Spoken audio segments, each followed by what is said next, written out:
11th class के physics के next part को पढ़ने वाले हैं। इसके पहले हमने आपको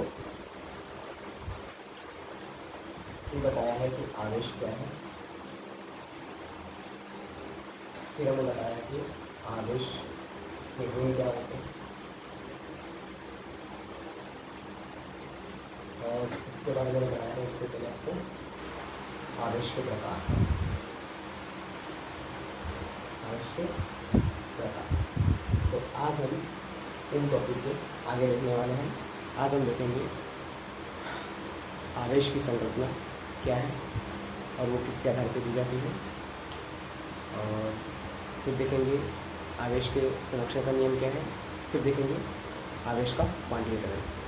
ये 3 टॉपिक को हम आज लेके चलते हैं।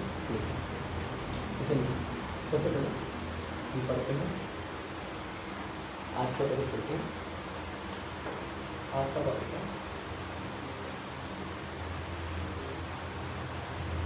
आवेश की संकल्पना।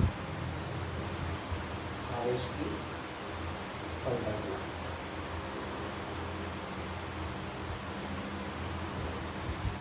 इसे हम अंग्रेजी में कहते हैं कॉन्सेप्ट ऑफ चार्ज। इसे हम अंग्रेजी में कॉन्सेप्ट ऑफ चार्ज कहते हैं। तो सबसे पहले टॉपिक को देखेंगे कि आवेश की संकल्पना क्या है और ये किसके आधार पे दी जाती है। देखिए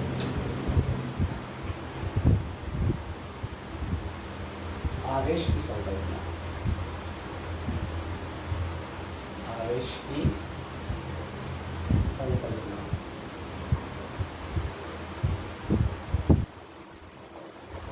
आवेश की जो संकल्पना है वो इलेक्ट्रॉन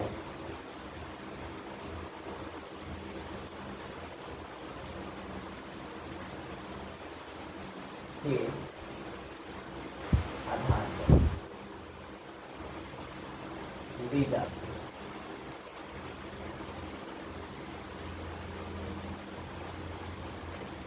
तो जो आवेश की संकल्पना है वो इलेक्ट्रॉन के आधार पर दी जाती है। पहली बात ये, तो पहली बात आपको याद कर लेनी है कि जो आवेश की संकल्पना है वो इलेक्ट्रॉन के आधार पर दी जाती है। देखिए और ऐसा क्यों है वो देखते हैं। पहला, जब कोई वस्तु किसी इलेक्ट्रॉन का दान करती है, जब कोई वस्तु किसी इलेक्ट्रॉन का दान करती है तो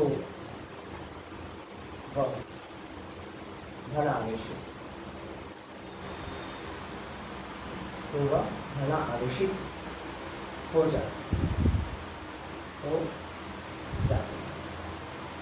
ये पहली बात है आवेश की संकल्पना में कि जब कोई वस्तु किसी इलेक्ट्रॉन का दान करती है तो वह धन आवेशित हो जाती है। तो कोई भी वस्तु अगर किसी इलेक्ट्रॉन का दान करती है तो वो धन आवेशित हो जाती है, पहली। दूसरी बात,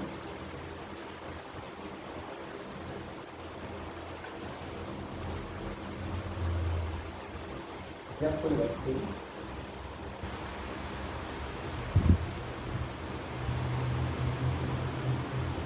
किसी इलेक्ट्रॉन को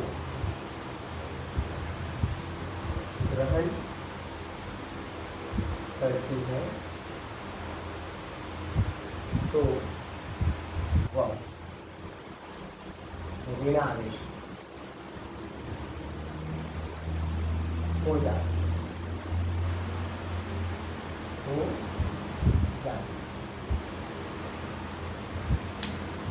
यही है इलेक्ट्रॉन या आवेश की संकल्पना। तो जो आवेश की संकल्पना है वो इलेक्ट्रॉन के आधार पर दी जाती है।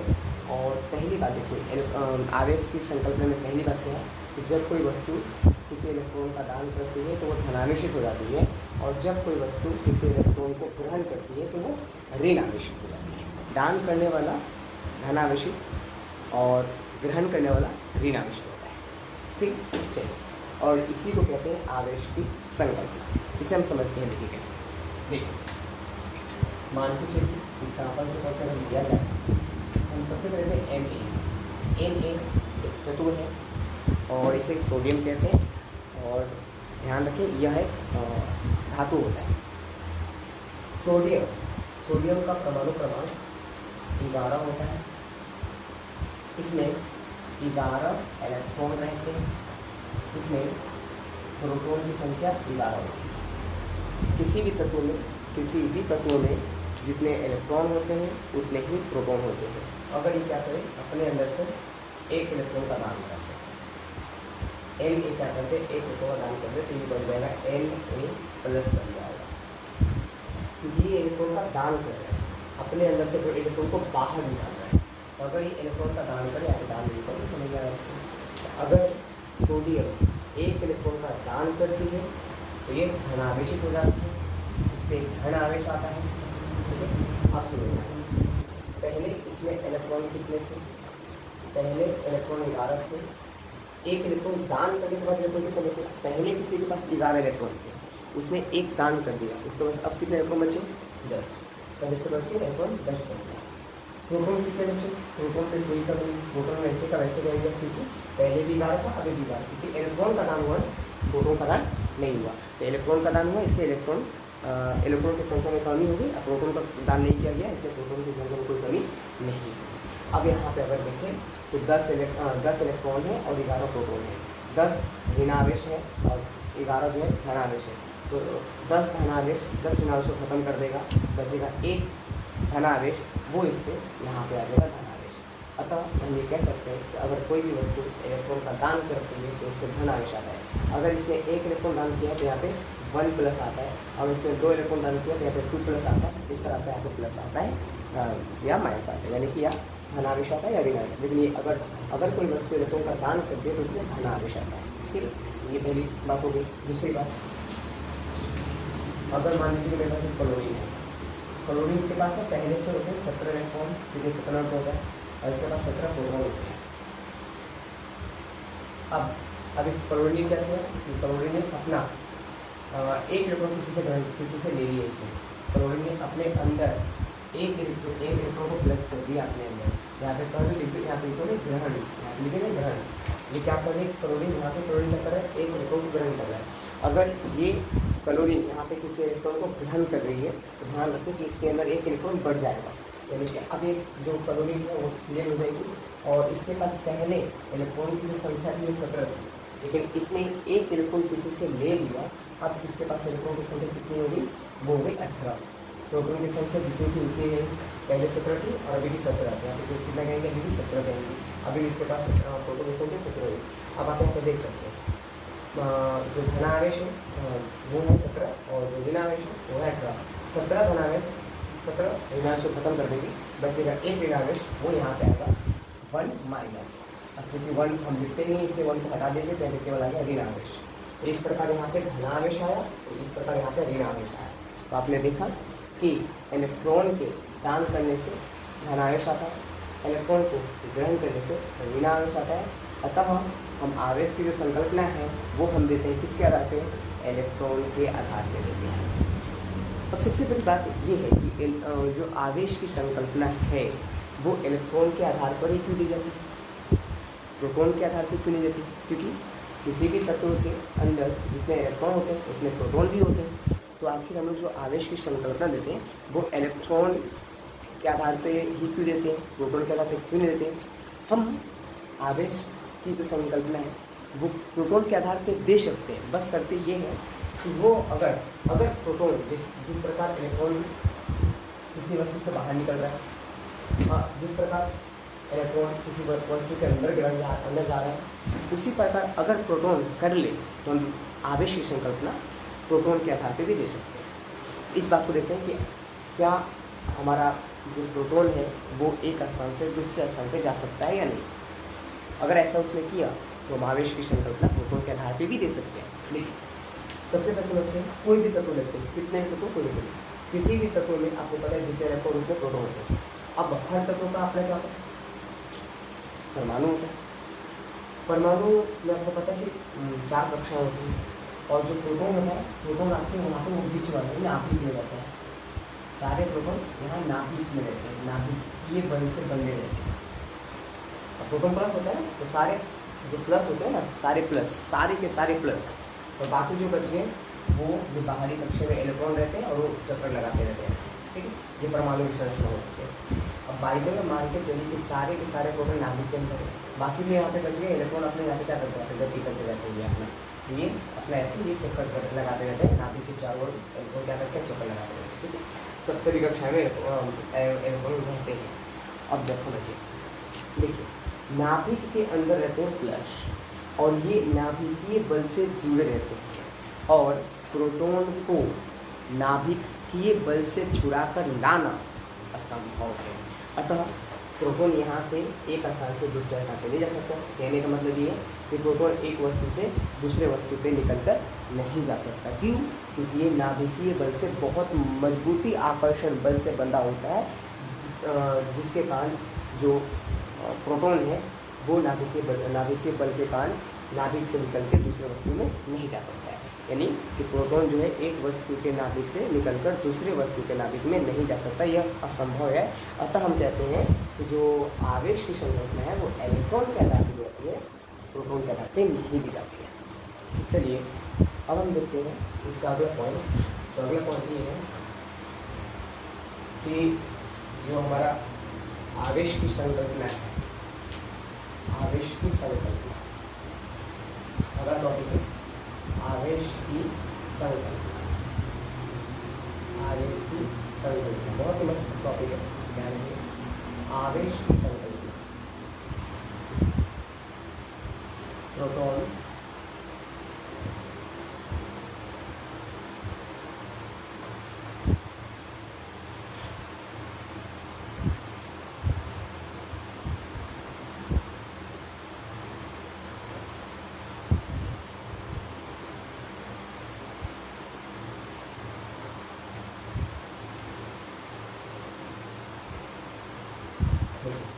अगर टॉपिक है आवेश की संकल्पना प्रोटॉन के आधार पर क्यों नहीं दी जाती।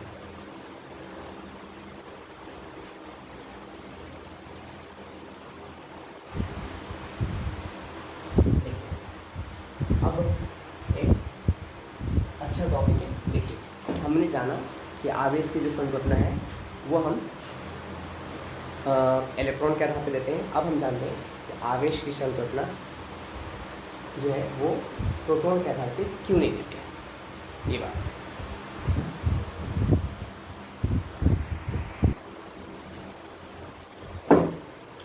तो आइए अब हम एक अगला टॉपिक देखते हैं। तो वो देखते हैं कि आवेश की संकल्पना प्रोटॉन के आधार पे क्यों नहीं दी जाती है। क्या कारण है कि आवेश की संकल्पना हम केवल इलेक्ट्रॉन के आधार पर देते हैं, प्रोटॉन के आधार पर नहीं। देखिए पहला आवेश की संकल्पना, आवेश की संकल्पना,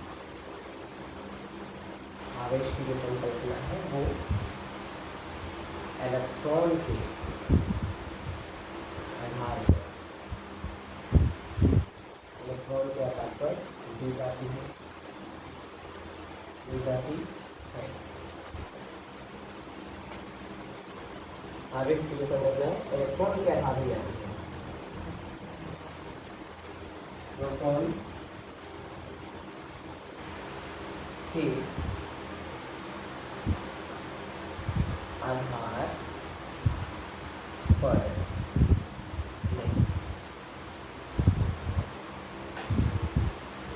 पर नहीं दी जाती, नहीं दी जाती। आवेश की जो संकल्पना है वो ध्यान रखिए, आवेश की संकल्पना इलेक्ट्रॉन के आधार पर दी जाती है, प्रोटॉन के आधार पर नहीं दी जाती है।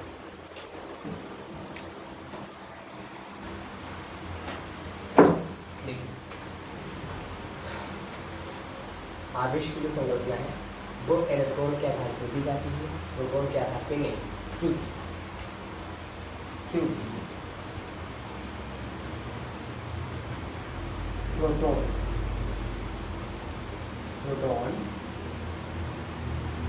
नाभिक के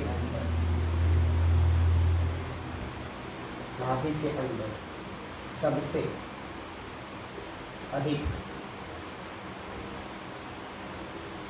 अधिक आकर्षण बल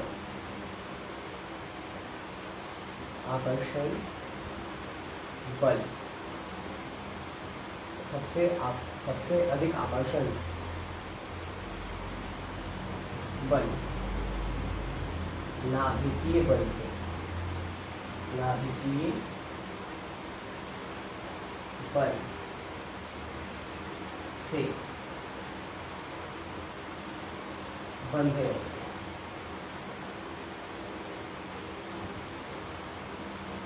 बंधे होते हैं, जिसके कारण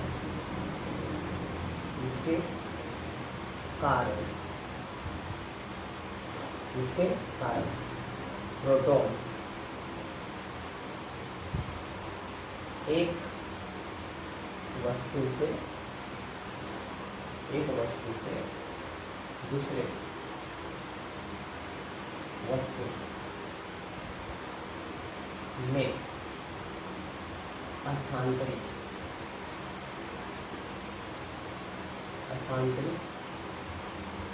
नहीं हो सकते।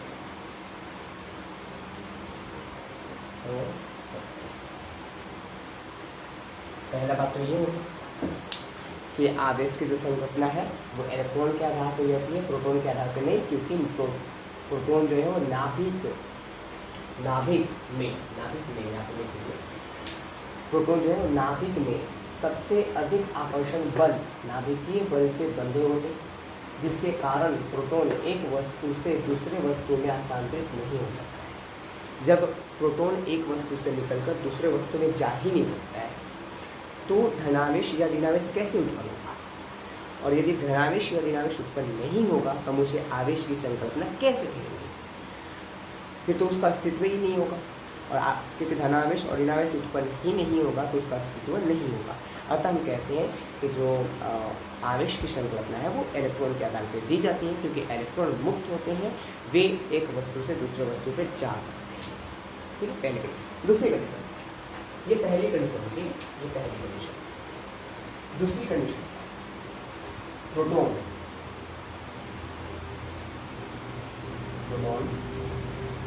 इलेक्ट्रॉन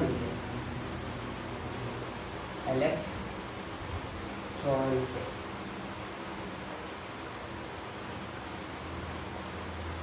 प्रोटॉन जो होता है वो इलेक्ट्रॉन से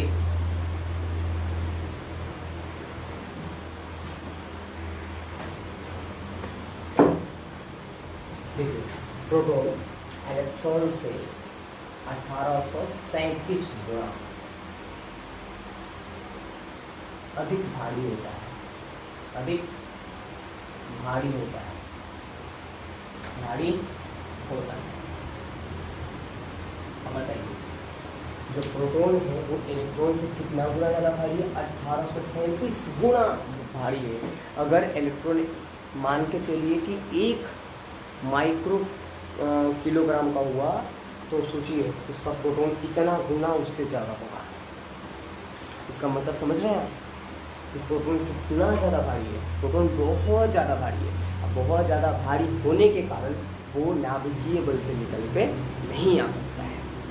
अतः हम कह सकते हैं कि प्रोटॉन एक वस्तु से दूसरे वस्तु में हस्तांतरित नहीं हो सकता। और जब एक वस्तु से दूसरे वस्तु में प्रोटॉन जा ही नहीं सकता तो कोई आवेश उत्पन्न नहीं होगा। इसलिए आवेश की संकल्पना इलेक्ट्रॉन के आधार पर दी जाती है, प्रोटॉन के आधार पर नहीं। ठीक है, तो हम ये भी बात समझ गए कि आवेश की जो संकल्पना है वो इलेक्ट्रॉन के आधार पर क्यों दी जाती है। दूसरी बात ये भी समझ गए कि आवेश की संकल्पना प्रोटॉन के आधार पर क्यों नहीं दी जाती है। तो मेरे ख्याल से आपको दोनों टॉपिक क्लियर हो चुके होंगे। तो अगर आप इसे नोट कर नोट कर लीजिए, फिर हम आगे बढ़ते हैं। अब आज का हम लोग का सेकेंड पॉइंट यहाँ से शुरू करते हैं, वो है आवेश आवेश का संरक्षण क्या है? आवेश का संरक्षण इसे हम ए से कहते हैं।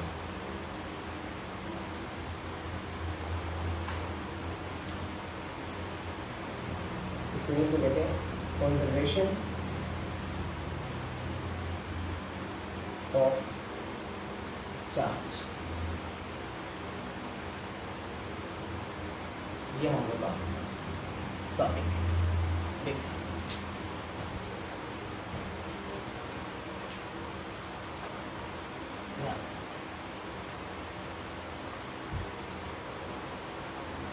आवेश हमेशा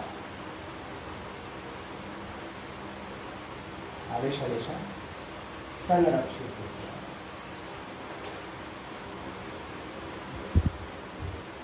आवेश हमेशा संरक्षित होते हैं। अब इसका क्या मतलब है? यानी आवेश हो ना तो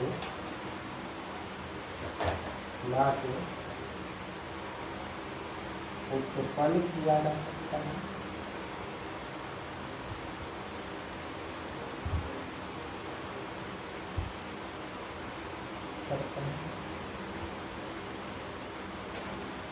ना ही उसे नष्ट किया जा सकता है।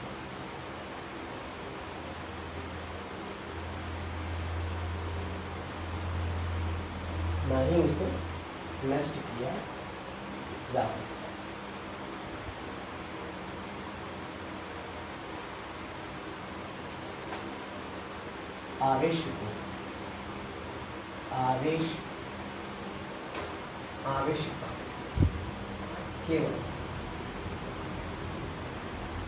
आवेश का केवल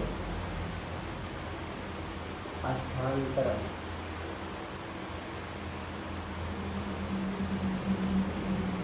किया जा सकता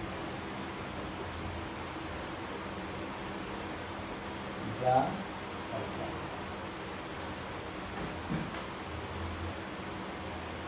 इसे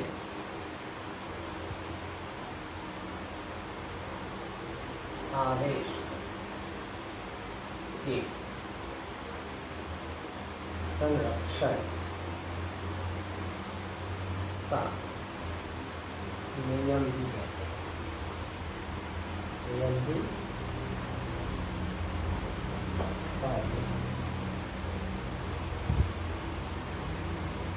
ठीक है, चलिए देखिए, सबसे पहले आज का टॉपिक हम लोग का है आवेश का संरक्षण, यानी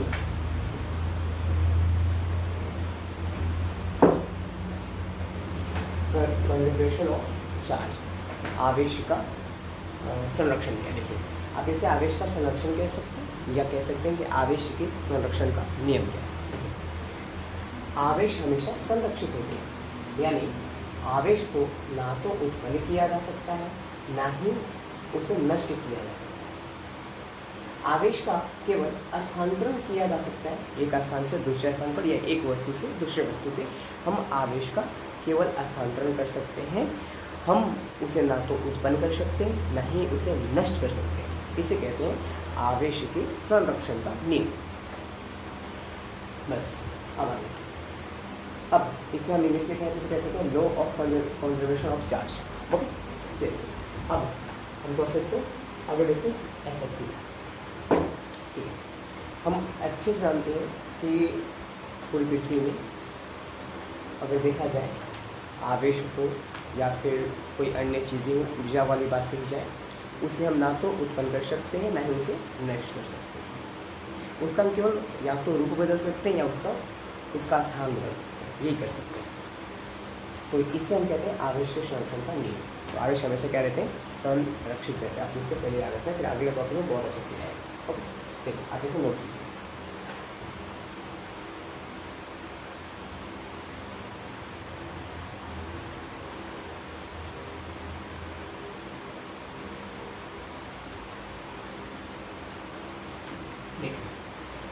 इसे समझते थोड़ा सा आसानी से एग्जाम्पल के तौर पर,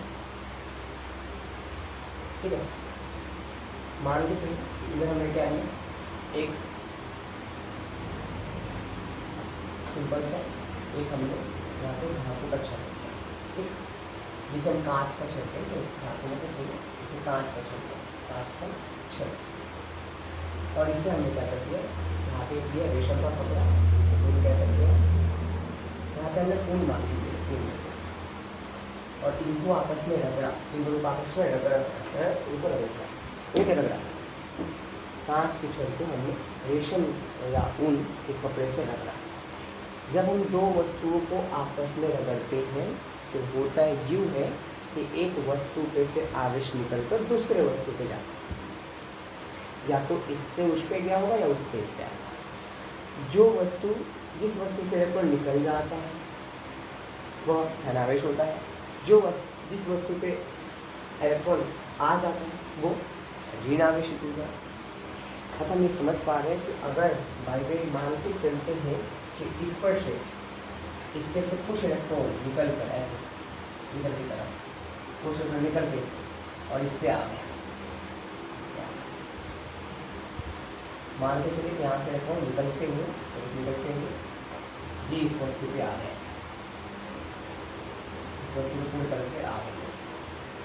तो अगर वस्तु देखिए, अगर इस वस्तु से इलेक्ट्रॉन निकल के इस पे आ गया तो इस पर से निकल रहा है, इस पे आएगा धनावेश, इस पे आ रहा है, इस पे आएगा ऋणावेश। ओके, तो मैं इस पर ना दिखाता हूँ, इसको थोड़ा आराम से दिखाता हूँ, तो इसको ऐसे दिखाता हूँ कि आप समझें कि हाँ इस पे से इलेक्ट्रॉन इधर आ रहे हैं, तो इस पर क्या होगा, इस पर धनावेश आ जाएगा हर जगह, इस वस्तु पे क्या आ जाएगा, धनावेश आ जाएगा, जितने भी इलेक्ट्रॉन इस वस्तु पे क्या आएगा, ऋणावेश आएगा, ये इलेक्ट्रॉन को बदल कर।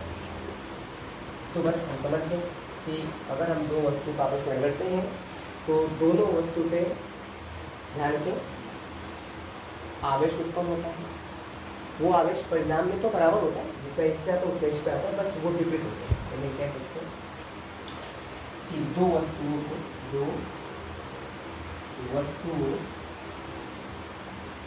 को आपस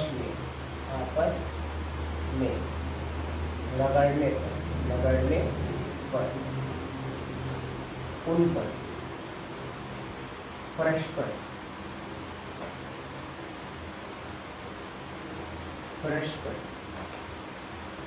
समान एवं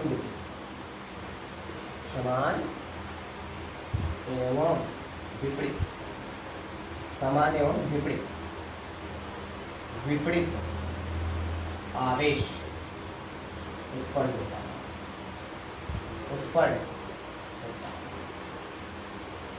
देखा, इन दोनों वस्तु को हमने आपस में लगा, तो इस वस्तु पे धनावेश आया, इस वस्तु पे ऋणावेश आया।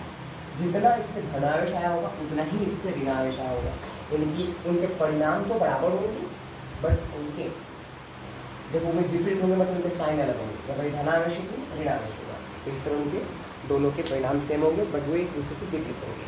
ये पहली कंडीशन। चलिए आगे देखते हैं, इसे आप नोट कर सकते हैं। ये नजर पहुँचेगा।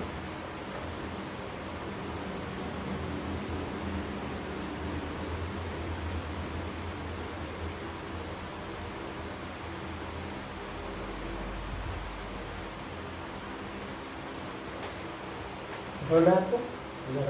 तो हम इसलिए कह रहे हैं कि देखिए यहाँ से जो इलेक्ट्रॉन थे वो यहाँ चले गए, ना कि यहाँ से। अब यहाँ से तो इलेक्ट्रॉन की कमी हुई, ये मानता हूँ, तो इस वस्तु से इलेक्ट्रॉन की कमी हुई, लेकिन वो इलेक्ट्रॉन नष्ट नहीं हुए, वे इलेक्ट्रॉन यहाँ से यहाँ आ गए। इस वस्तु पे, इस वाले वस्तु पे इलेक्ट्रॉन की वृद्धि हुई, लेकिन इस वस्तु में कोई भी इलेक्ट्रॉन उत्पन्न नहीं हुआ। इसे कहते हैं क्या? आवेश का संरक्षण करनी है। तो किस दो वस्तु को रगड़ेंगे तो एक वस्तु से आवेश दूसरे वस्तु पे चल जाएगा, लेकिन इस पर कोई आवेश नष्ट नहीं होगा, इस पर कोई आवेश उत्पन्न नहीं होगा। इसे कह रहे हैं संरक्षण करनी। तो आप इसे उतार लीजिए एग्जाम्पल के साथ, और यह हमारा टॉपिक यहाँ पे होता है समाप्त। फिर हम आगे बढ़ते हैं टॉपिक की तरफ। देखिए अगर टॉपिक देखें, और अगर टॉपिक बहुत बेहतरीन हुआ, नेक्स्ट टॉपिक इसके बाद में देखा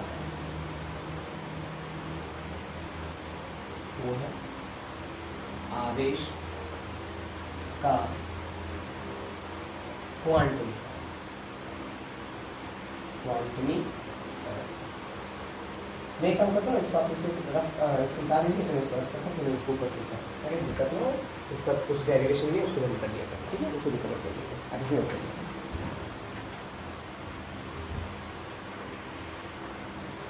या फिर चलिए या फिर एक वैल्यू करते हैं कि मैं यहाँ पे भी कर लूँ और अगर मेरे पास जगह तो मैं इधर भी कर लूँ ठीक है चलिए देखते हैं थोड़ा गर्मी ज़्यादा है देखिए तो अब हम लोग कॉपी करेंगे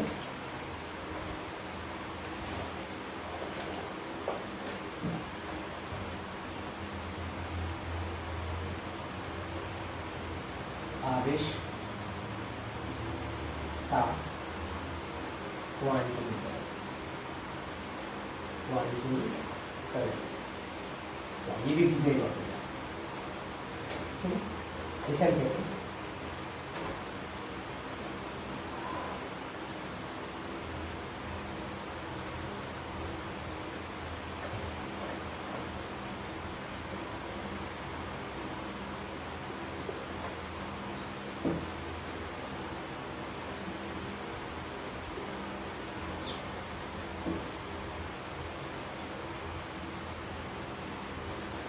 तो चलिए ये हमारा टॉपिक है करिए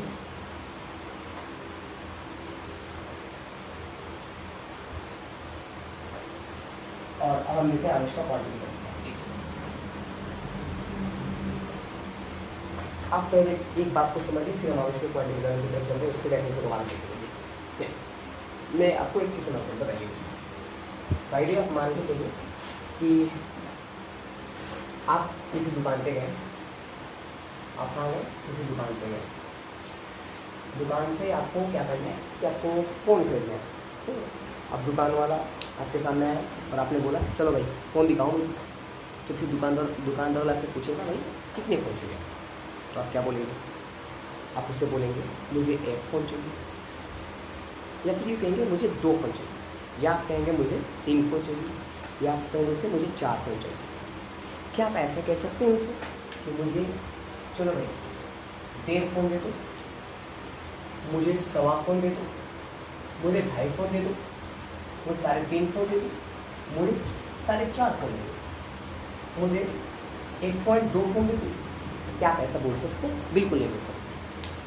आप उसे जब भी मांगेंगे एक होल नंबर के साथ पूर्ण संख्या के साथ मांगेंगे कि मुझे 1 फ़ोन चाहिए 2 फ़ोन चाहिए 3 फ़ोन चाहिए 4 फ़ोन चाहिए ऐसे पूरा चाहिए नंबरिंग में यानी पूर्णांक में मांगेंगे आप जो भी मांगेंगे उसको पूर्णांक में मांगेंगे पूरा अंक होना चाहिए ऐसे आधे अधूरे अंक नहीं होने चाहिए। तो इसे लिखिए आप समझ हम क्या आवेश का क्वांटम करंट कहता है कि मुझे उसके ज़्यादा समझेंगे फिर इसका डायरेक्शन आवेश का क्वांटम आवेश के क्वांटम जैसा कैसे ऐसा क्वेश्चन क्या बोलेंगे कि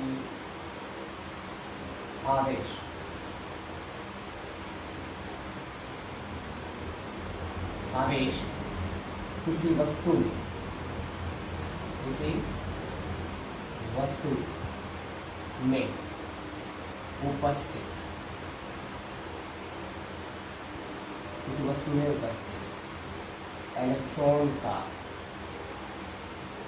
उपस्थित इलेक्ट्रॉन का पूर्ण गुणज होता है देखिए आवेश किसी वस्तु में उपस्थित इलेक्ट्रॉन का पूर्ण गुणज होता है यानी कि जो आवेश होता है वो इलेक्ट्रॉन का पूर्ण गुणज होता है।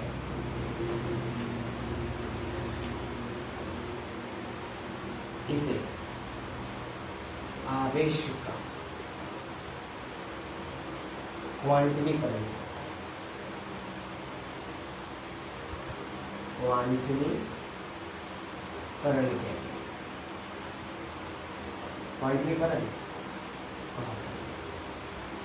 ठीक है ये ध्यान अब इसको मैं समझाऊंगा कैसे समझेंगे। तो जो हमारे आवेश होते हैं वो इलेक्ट्रॉन का पूर्ण गुणज होते हैं। अब इसका क्या मतलब है वो समझिए।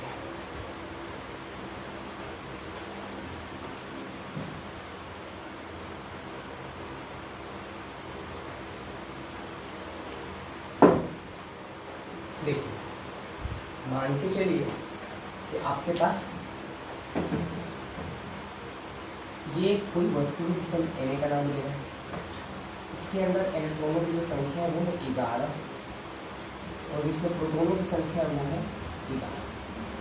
अब इसमें से हमें इलेक्ट्रॉन का दान करना है।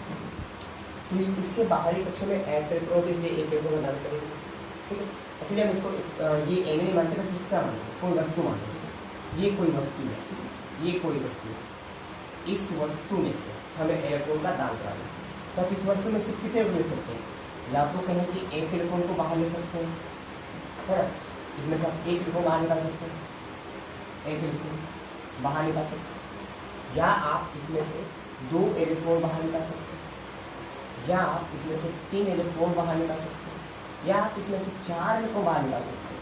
इस तरह आप इसमें से 5 इलेक्ट्रॉन बाहर निकाल सकते हैं। इस वस्तु में से आप इस वस्तु में से 3.2 इलेक्ट्रॉन बाहर नहीं निकाल सकते, 1.5 इलेक्ट्रॉन नहीं निकाल सकते, 2.5 इलेक्ट्रॉन नहीं निकाल सकते, 3.25 इलेक्ट्रॉन नहीं निकाल सकते। जब भी आपको वस्तु में से इलेक्ट्रॉन निकालना हो तो किसी भी वस्तु में से या तो 1 इलेक्ट्रॉन बाहर आएगा, या तो 2 इलेक्ट्रॉन बाहर आएगा, या तो 3 इलेक्ट्रॉन बाहर आएगा। इस तरह एक पूर्ण संख्या में इलेक्ट्रॉन बाहर आएगा, ठीक है, समझिए। अब हम उसको पढ़ लेते हैं, या फिर जगह कम पढ़ लीजिए, या फिर यहाँ पर लेते हैं। या फिर अगर यूँ कहें कि अगर आपको किसी वस्तु में इलेक्ट्रॉन ग्रहण भी करना है, देखिए अगर कोई वस्तु है आपके पास और इस वस्तु में आपको इलेक्ट्रॉन ग्रहण कराना है, इसमें एक इलेक्ट्रॉन लेके आना है, तो आप इस वस्तु के अंदर कितने इलेक्ट्रॉन लेके आएंगे? या तो आप अगर इलेक्ट्रॉन को लेके आ रहे हैं कहीं से, तो उस इलेक्ट्रॉन को आप इसमें अगर लेके आते हैं तो कैसे लेके आएंगे? आप पहली बात इसके अंदर या तो 1 इलेक्ट्रॉन को लेके आएंगे, या फिर इसके अंदर आप 2 इलेक्ट्रॉन को लेके आएंगे, या फिर यूँ कहें इसके अंदर आप 3 इलेक्ट्रॉन को लेके आएंगे। आप इसके अंदर 2.5 इलेक्ट्रॉन 1.5 इलेक्ट्रॉन को लेके नहीं आ सकते। आप समझिए, इसीलिए कहा जाता है कि जो आवेश होते हैं, देखिए आवेश वो इलेक्ट्रॉन का पूर्ण गुणज होती है। सारे पूर्ण संख्या है, सारे के सारे पूर्ण संख्या, तो पूर्ण गुणज होता है। यहाँ पे समझिए,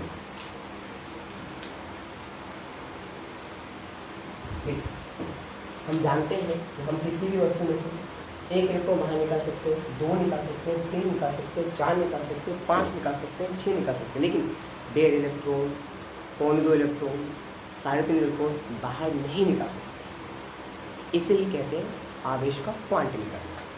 वैसे ही किसी भी वस्तु में 1 इलेक्ट्रॉन ग्रहण कर सकते हैं, 1 इलेक्ट्रॉन को ले सकते हैं, 2 इलेक्ट्रॉन को ले सकते हैं, 3 इलेक्ट्रॉन को ले सकते हैं, लेकिन 2.5 इलेक्ट्रॉन को नहीं ले सकते, 1.5 इलेक्ट्रॉन को नहीं ले सकते। समझिए, इसे कहते हैं आवेश का क्वांटमीकरण। अब देखिए थोड़ा समझ आएगा, ठीक है, समझिए। बाय द वे, मान के चलिए अगर आपने 1 इलेक्ट्रॉन, क्या माने,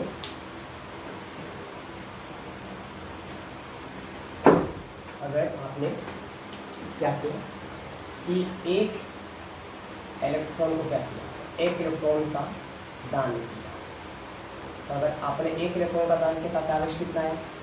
तो 1 इंटू 1 इलेक्ट्रॉन का आवेश, 1 इलेक्ट्रॉन का आवेश यह है आपके पास, ठीक है, 1 इंटू 1 इलेक्ट्रॉन का आवेश। अगर आपने 2 इलेक्ट्रॉन का दान किया तब कितना उत्पन्न होगी? तो अगर आपने 2 इलेक्ट्रॉन का दान किया, यहाँ समाने के दान करके, तो अगर आपने 2 इलेक्ट्रॉन का दान किया तब किसी वस्तु के, इस वस्तु के, मान के चलिए इस वस्तु से अगर 2 इलेक्ट्रॉन दान करेंगे, इस वस्तु पे कितना आवेश आएगा? तो वो आएगा 2, अगर इलेक्ट्रॉन दान किया तो 2 इंटू 1 इलेक्ट्रॉन का आवेश, ऐसा आएगा।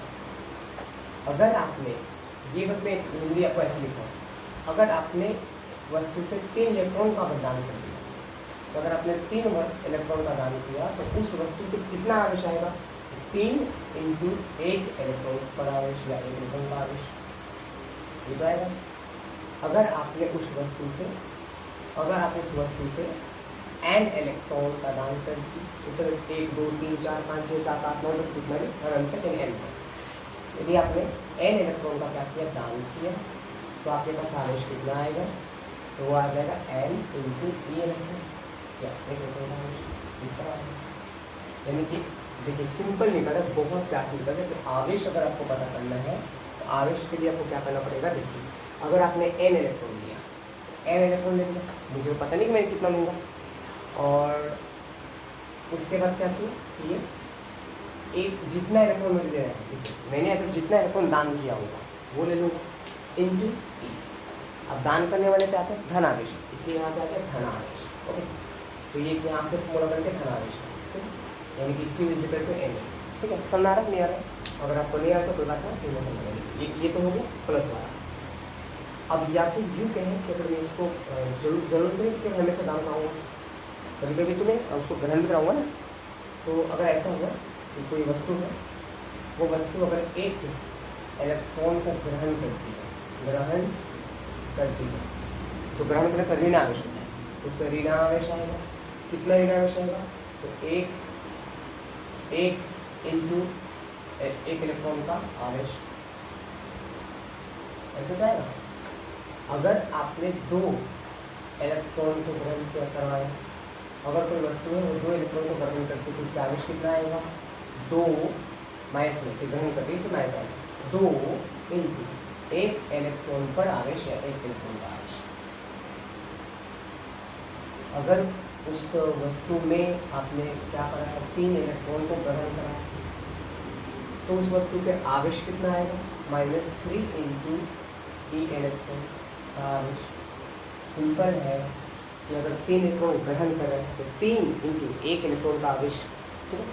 अब आइए, अगर आपने उस वस्तु को n इलेक्ट्रॉन ग्रहण करवाया, n इलेक्ट्रॉन ग्रहण करवाया, तो उसके आवेश कितना आएगा, -n इंटू ई का आवेश। सिंपल है, यानी कि n जितना आपने इलेक्ट्रॉन ग्रहण किया उतना गुणे 1 इलेक्ट्रॉन का आवेश। अब यहाँ पर दोनों को कंपेयर किया तो देखिए, हमें आवेश पता करना, आवेश के लिए ठीक है, ठीक। और आवेश देखिए, जितना आप इस तरह से 1 2 जितना इलेक्ट्रॉन ग्रहण करेंगे या जितना इलेक्ट्रॉन का दान करेंगे, उसके लिए आएगा n ही तो है इलेक्ट्रॉनों की संख्या, जितना आप दान करें या जितना आप ग्रहण करें। इंटू में आएगा 1 इलेक्ट्रॉन पर आवेश, यानी कि इंटू। और चूंकि देखिए, अगर आपने दान किया है तो प्लस आवेश आएगा, अगर आपने ग्रहण किया है तो माइनस। ये हो गया आपका Q का formula, Q is equal to N into e. Simple, ये आ गया Q is equal to N into e. कैसे है, सिंपल है यार। अगर 1 लिया तो 1 गुणे 1 इलेक्ट्रॉन का आवेश। अगर आपने 2 इलेक्ट्रॉन का दान किया तो 2 इंटू 1 इलेक्ट्रॉन का आवेश। उस तरह आपने जितने इलेक्ट्रॉन दान किए होंगे उतने इलेक्ट्रॉन और गुणा में 1 इलेक्ट्रॉन का आवेश। जब ऐसे किया हमने, जब अगर n इलेक्ट्रॉन लिया तो n में इससे गुणा कर दिया, ठीक है। इस प्रकार हम आगे क्वांटिटीकरण का फॉर्मूला आ गया, इसे हम कहते हैं क्वांटिटीकरण। जब कोई आपसे बोले क्वांटिटीकरण का फॉर्मूला था, तो ये क्वांटिटीकरण, ये आपका क्वांटिटीकरण,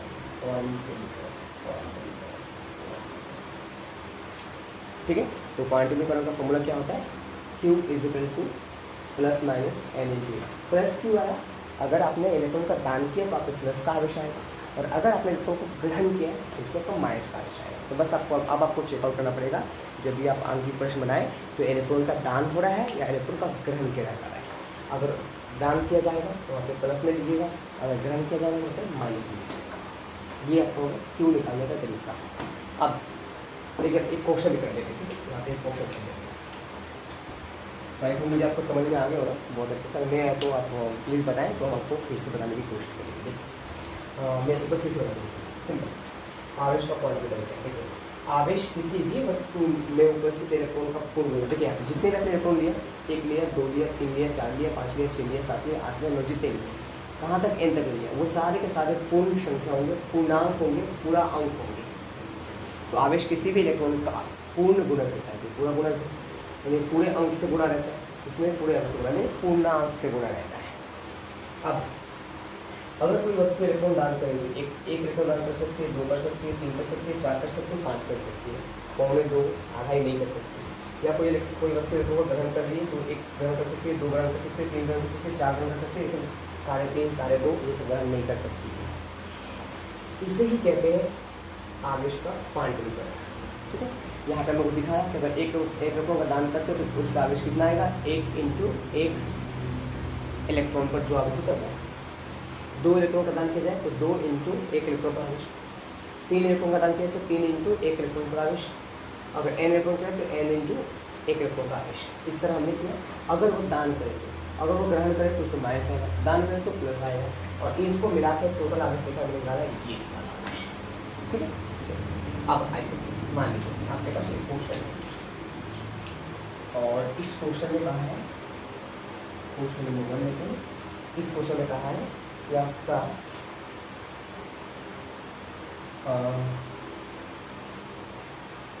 कोई वस्तु है, कोई वस्तु हो गया 5 × 10⁻12 इलेक्ट्रॉन को ग्रहण करती है, तो उस पर कितना आवेश आएगा, उस पर कितना आवेश आएगा, कितना आवेश आएगा, आवेश उत्पन्न होगा या आएगा, उत्पन्न होगा। देखिए ध्यान से, अगर कोई वस्तु है, मान के चलिए ये वस्तु लिया हमने, इस वस्तु ये वस्तु क्या करती है, इतने इलेक्ट्रॉन को ग्रहण करती है, कितने इलेक्ट्रॉन करती है, ये इतने इलेक्ट्रॉन ग्रहण करती है, ये अपने अंदर लेके प्लस करती है, कितने 5 × 10⁻12 इलेक्ट्रॉन को ये ग्रहण करती है। तो इसके अंदर भाई इलेक्ट्रॉन कितने हैं, इसके अंदर इलेक्ट्रॉन में 5 × 10⁻12 इलेक्ट्रॉन है ग्रहण किए। ग्रहण करने पे भाई माइनस आता है, हम जानते हैं कि इसके ऊपर क्या आ जाएगा, हर जगह माइनस आवेश आ जाएगा, ये तो हम जानते हैं माइनस आवेश आ जाएगा।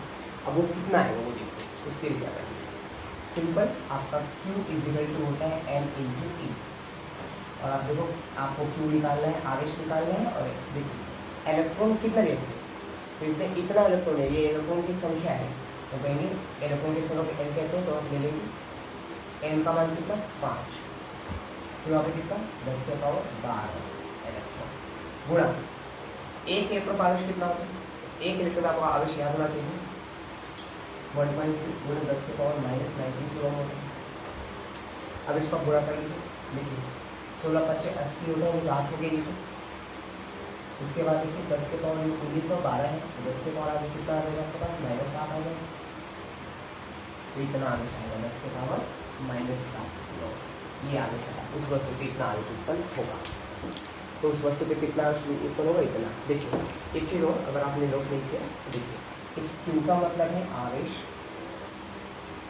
और इस N का मतलब है इलेक्ट्रॉन की संख्या, इलेक्ट्रॉन की संख्या, और इस E का मतलब है एक इलेक्ट्रॉन का आवेश, एक इलेक्ट्रॉन पर आवेश, एक इलेक्ट्रॉन पर आवेश, या एक इलेक्ट्रॉन का आवेश को दिक्कत या दोनों दिक्कत। तो ध्यान रखें, इसमें Q का मतलब है आवेश, N का मतलब है इलेक्ट्रॉन की संख्या, और E का मतलब है एक इलेक्ट्रॉन पर आवेश कितना।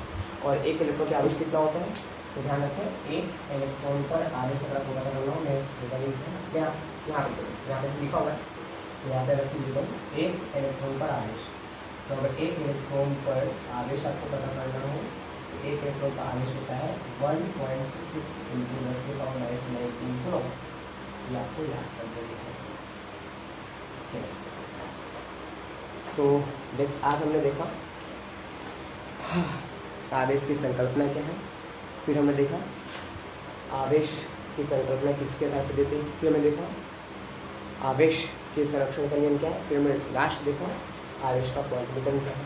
तो हमने ये भी देखा कि आवेश का क्वांटीकरण में कैसे इलेक्ट्रॉन का दान होता है, कैसे इलेक्ट्रॉन का प्रदान होता है, फिर वहाँ से कैसे फॉर्मूला निकल के आते देखा, फिर फॉर्मूले में हमने अंक की प्रश्न देखी। अगर आपको नोट हो तो नोट कर लीजिए, तो देख लीजिए बराबर इसे इसके शुरू लीजिए इसका, हो गया। चलिए, तो बस आज के इस वीडियो में इतना ही, तब तक के लिए मिलते हैं, फिर मिलेंगे अगले वीडियो में, तब तक के लिए जय हिंद जय भारत। तो बस आज के लिए इतना ही, फिर मिलते हैं अगली वीडियो में, तब तक के लिए जय हिंद जय भारत। है।